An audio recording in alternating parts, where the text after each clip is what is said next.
And when we're talking about antisocial behaviour in South Ockendon, beforehand it wasn't not flooded with youths creating antisocial behaviour. Is it a handful, indeed a minority? Oh, definitely, yeah. It's not children or groups of people as a whole. It's definitely certain groups of people. We're doing targeting policing on those sorts of people. But whereas we don't have powers to move people on when they're causing antisocial behaviour, this gave us the opportunity and the powers to move them on and bring down the antisocial behaviour in particular areas that we were targeting. Did you get any feedback from the public about the whole dispersal order?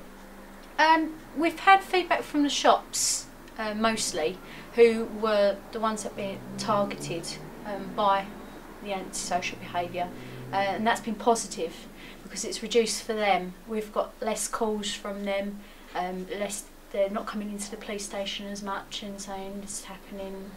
We've had the youths in again, so yeah, definitely positive feedback. And what was the antisocial behaviour? What were the examples of it that caused you to get the dispersal order in force?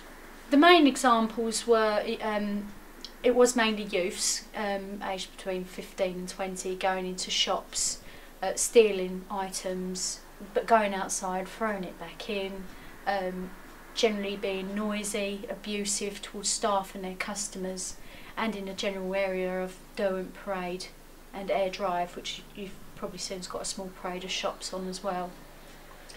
Has it in any way damaged or destroyed your relationship with the young people of South Ockendon?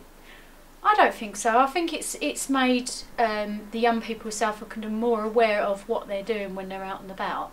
I mean, we visit the schools every day as part of the neighbourhood policing team, and we speak to the children quite a lot, and they are all aware of it and why it's there, and we made sure before it went into place that we went round and spoke to the groups of young people, and not just young people, everybody that was there really, to tell them that this is coming into effect soon, this is what it means. It's not to target you or anything like that, but we just want you to know and be aware of how you behave around here in the future. So I think it has gone down quite well with most people. Does it help yourselves up here in South Ockendon that you have officers and PCSOs who are doing work out with their hours with community and youth groups? Do that one again. Yeah, sure. Was that a question on the surprise? Yeah. Yeah.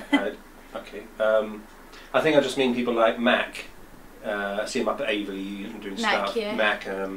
Now there's the. I'll just turn my camera off for a second. All right. Help up here in South Ockendon and Averley that you have officers and PCSOs prepared to do that extra mile off duty as well. Yeah, we have got PCSOs and PCs who are actively involved with the youths and young people in this area. PCSO Neef, he does lots and lots of stuff with the schools. He does a lot of stuff out of work with them, taking them on trips, encouraging them in what they want to do in the future.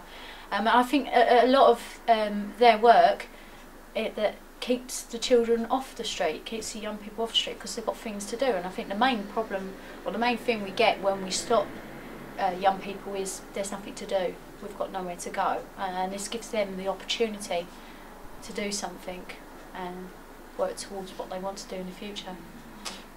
And is it fair to say that you're not simply out there telling young people what to do or offenders what to do? You actually sometimes try and bring them in here and explain about the dispersal order and contraventions?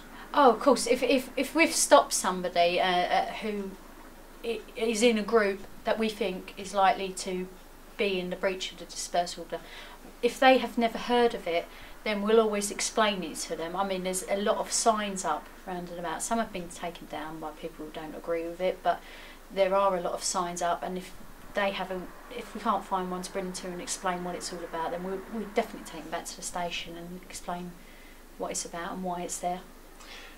But we talk about antisocial behaviour, but this is not gang-related activity like the South Bronx or indeed Manchester. This is low level, is it? But annoying nonetheless. Oh, definitely. Yeah, it's not very often is it criminal activity. It is more a noise nuisance, and it is low level. Definitely not crime, like criminal gang related or anything like that. But that's always important to get that message out in case people start thinking South Ockendon no-go area and stuff like that. Oh, definitely not. No, South Ockendon is still a safe place to be.